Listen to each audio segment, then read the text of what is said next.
Hey everyone. So I was just sitting here and I was doing some neck stretches and some self massage and all that good stuff. And I got my hot rock back here and I like to put it back there so that I can just kind of lean and breathe into it and help release some of my neck muscles.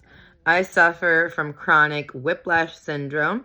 I had seizures a lot when I was younger, and it caused me to have very anteriorly positioned head.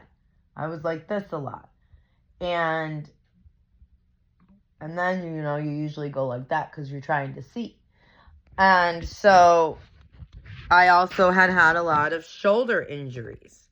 I personally have hypermobility. I didn't know this until last year. And through going to massage therapy school and figuring out just some more about my own basic anatomy, I've learned a lot of things. So I was laying here and I was working on my neck.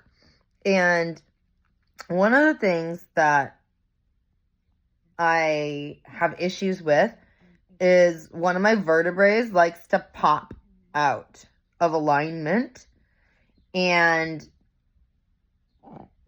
I would have issues like with my shoulder and my neck, not being able to turn it. It would get crunched up. If I stretched too much, I would get dizzy, lightheaded, tingling down my arm to my fingers, all sorts of things like that. A lot of tension in the front as well.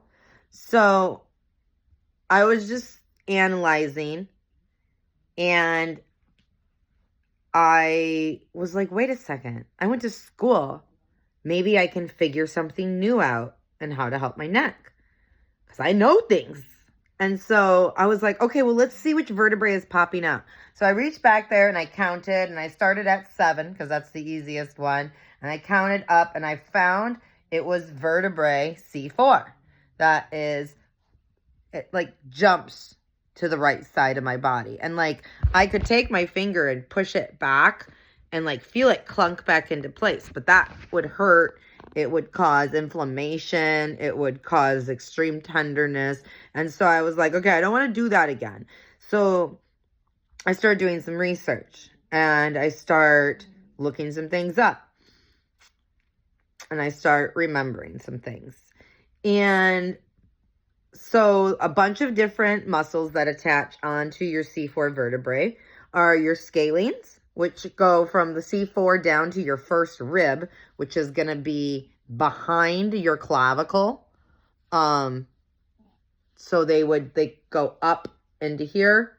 So if you can see, my SCM is this big one here that has 2 heads that come down onto your clavicle and your sternum area and go up and behind up here. And then right behind those are your scalenes. So it's like under and behind.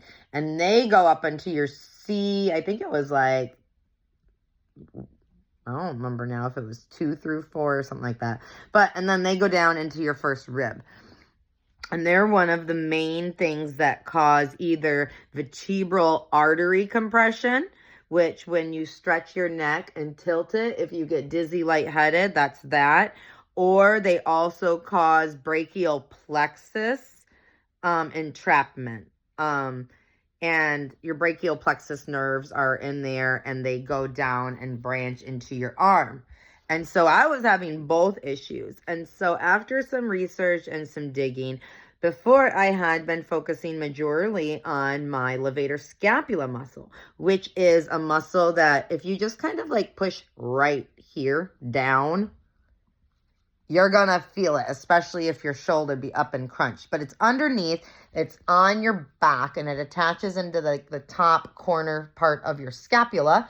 And then it goes up your neck, and it connects onto, I think it's 2 through 4, something like that. You can look it up, figure it out yourselves. But the vertebrae, and C4 was one of the ones that it connected to.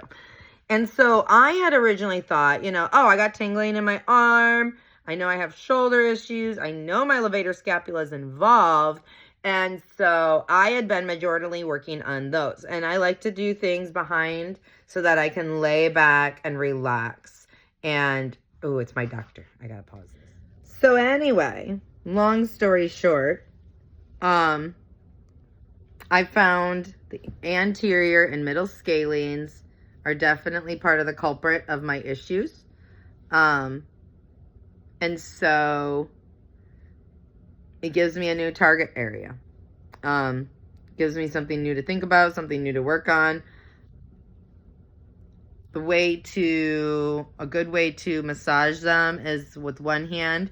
You can kind of pull down, put your fingers in there and hold on to the first rib area. Deep diaphragmatic breathing. And if you have something behind your neck, something firm, not something soft like this, which is why I usually have the rock back there, so it gives my neck something. Then the posterior neck muscles can relax and release. I like to put the rock so that it kind of sits right on my levator scapula, as well as going up and supporting those more posterior neck muscles. And then if you tilt your head to the side, you can see my SCM here. You can just kind of go behind it. Gentle pressure.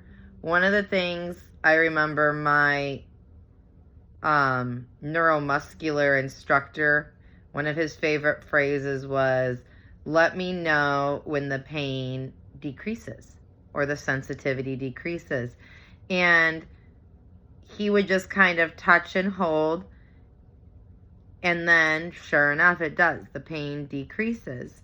So doing these kinds of self-massage on yourself, getting behind the SCM, and getting into these more lateral or more anterior muscles. Obviously, I'm holding the phone right now, so I can't do the hold down and the compression and gentle massage. But that I've found has been very beneficial in increasing flexibility, as well as decreasing the amount of nerve sensitivity and entrapment. So I hope that helps for you guys. If you have any questions or you're having any issues or chronic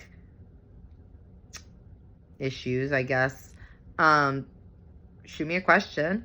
Let me know what you found that helps you. I would love to hear, and I hope you guys are able to benefit and find some pain relief. Have a great day.